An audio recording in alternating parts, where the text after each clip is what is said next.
Ito yung mga natitira kong tanim sa garden. May bell pepper pa dito.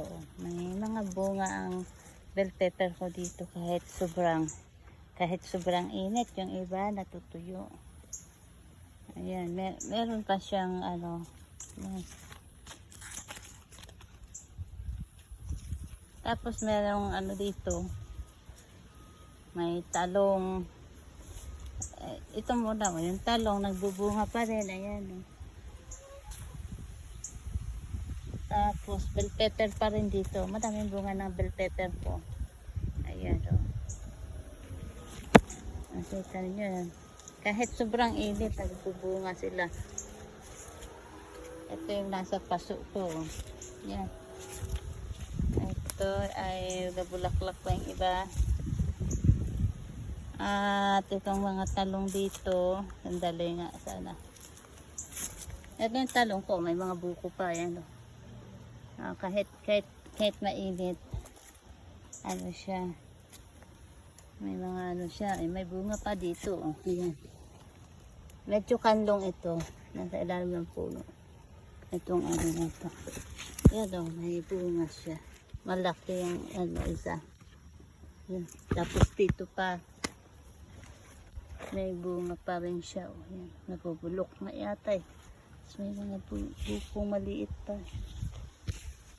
Sobrang init dito. Yung mga sili ko dito. May mga bunga yung sili ko. Yung mga ano. Nagabulaklak yung iba. Iba may bunga yan. Ayan. Kita mo. Ito na lang yung napagtsagaan kong diligin dito tuwing hapon. Ayan o. Mga bunga pa ng pepper ko. Yung iba wala. Yan ang bunga. Ito ewan ko ba't ang tagal nitong magbunga. Nalaki lang siya. Hindi pa siya ano. Pati itong isa. Yung nandun.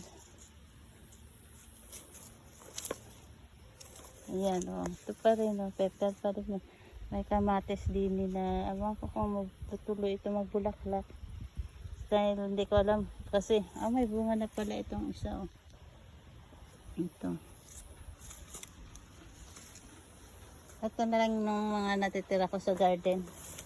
Iba pa yung nandun sa harapan ng sa may bahay namin. Yung mga talbos ng kamote. Ganyan.